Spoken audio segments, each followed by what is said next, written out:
Hey everyone, Bryn.Jones here, and today I'm going to be talking about festivals. What is happening with festivals right now? We have festivals that are going out of business left, right and centre, postponing, cancelling, all of that, and it is definitely not good for the events industry. Now, I'm going to break this down into two videos because I don't want to make this a 30-minute long video or even an 8-minute long video. So I'm going to break it down and make this as simple as possible into two parts. First is the social issues, which I'll tackle in this video, and then in the next video I'll tackle economics. So the first, let's go into social.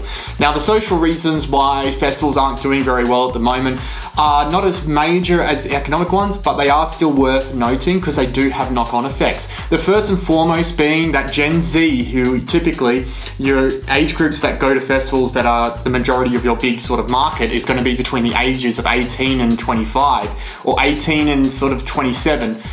After that, people start spending their money on other experiences. So in that age group, we had COVID that happened for 3 years, and we have sort of a small part of the next generation, not all the whole next part of the generation, not all Gen Z, but a large majority of Gen Z not having that coming of age sort of experience with festivals and having the ability to actually go outside, buy tickets and see their favorite artists and discover new artists as well, which is also an important point because of COVID. Second point to this is Gen Z isn't drinking alcohol, and the research and the statistics actually back this up. According to foodmanufacturer.co.uk, last year in 2023, the overall consumption amongst Gen Z dropped 40% in the UK alone across 2023. Now, that is a staggering number, but also if you think about how people drink socially now, a lot of people are going for the non-alcoholic option, which isn't a bad thing. I'm not telling people not to drink alcohol. I mean, behind me, the green screen that I'm in front of at the moment, there's a whole line of alcohol bottles because I do drink alcohol, but a lot of people don't, which is totally fine. And there are a lot of non-alcoholic options coming to the market at the moment, especially ones that aren't marketed as being a 0% alcohol. Big brands such as Liquid Death is the first one that comes to mind, is championing the way forward for a new sort of brand, which is just canned water and sparkling canned water, which also has some amazing branding behind it. In 2019, BBC research concluded that 41% of Gen Z associate alcohol with being vulnerable, triggering anxiety and abuse.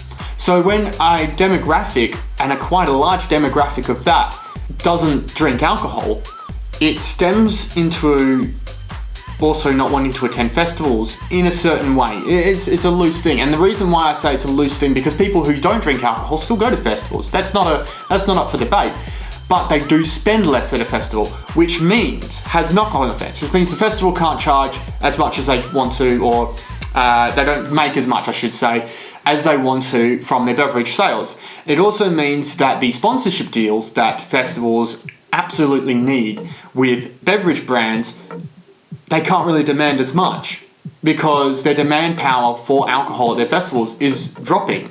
So it's like any sponsorship deal. If you are selling X amount of product at a event and you've got a sponsorship deal, you look at the pros and cons and see how much of your product is going to get sold, and if it's worthwhile giving a certain amount of money for a sponsorship deal or whatever the deal is.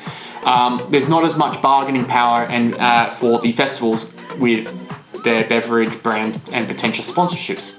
The next point is that people are looking for new experiences, and festivals have this reputation now and have done for many years of it being grimy, unsanitary, a lot of people on drugs and alcohol. This is not my personal opinion, but it's quite a reasonable thing that people continue to attribute festivals to, and which is a shame because it's not. Festivals aren't all about that, but they are seen as that, especially by local authorities sometimes. And what ends up happening is there's this push for more one-off experiences, the big ticket festivals that everyone just wants to go to. And those festivals know who they are. They sell out every year. I'm talking your Glastonbury's, your Tomorrowlands, Mysteryland, EDC, Ultra Music Festival, all these massive festivals, they sell out every year. And while they might not sell out as quickly, they will sell out every year, and it's pretty much guaranteed that they will. However, your mid to lower size festivals are really struggling because people are basically, because of economic factors, which I'm going to touch on in another video, they are really putting their money into one-off experiences over putting their money into multiple experiences over the course of a year or a course of a season. There's also the argument can be made about changing audience tastes. Right now we're in a bit of a weird place with artists and discovering new artists, and this grows on a bigger problem with people discovering new artists in grassroots venues around the country and around the world for that matter. We see a growing trend of people discovering new music through TikTok more than actually going to gigs and finding new music through going to live music venues. And these live music venues are shutting down at an astronomical rate. And the reason for that, which I'll go into in another video, again, comes down to economic pressure, social pressure, and also not having support of local councils, governments, and all of that.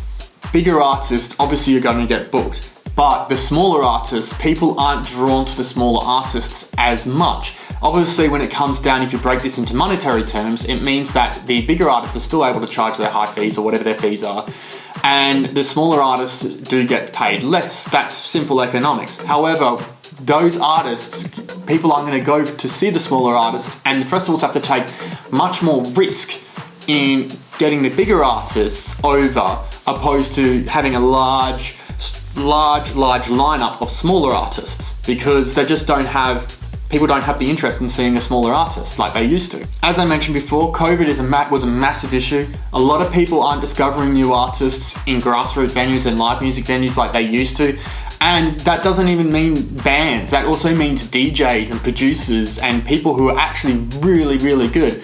I myself have a big history in the DJ scene and the electronic music scene, and it's such a shame when you see artists really struggle and grind to get their music out there, and there just isn't the amount of people out there going to these venues and listening to new talent and prefer to put their money and their time into only seeing artists that they know.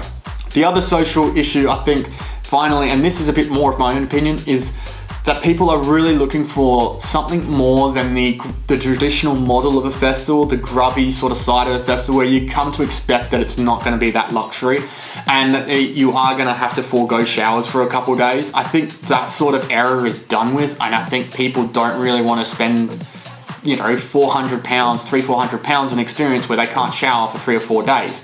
I think that the people are looking for something more than just a stage with some of their favorite artists anymore, because it's just not captivating enough for a lot of people. I think that there needs to be additional draws to a festival other than the music, which, don't get me wrong, I think is amazing, and a lot of festivals do put on really amazing production for their shows, but I think people are really also looking for a unique experience that they haven't seen before.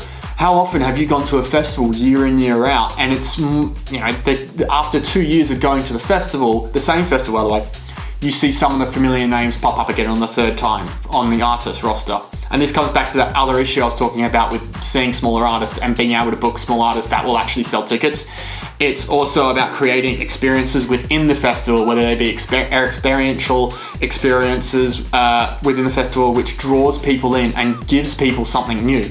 Something that people haven't seen before. This could be something as crazy as, a mirror room or a pool bar or something that is just not what you would expect from a festival experience, whether it be even something that's themed or,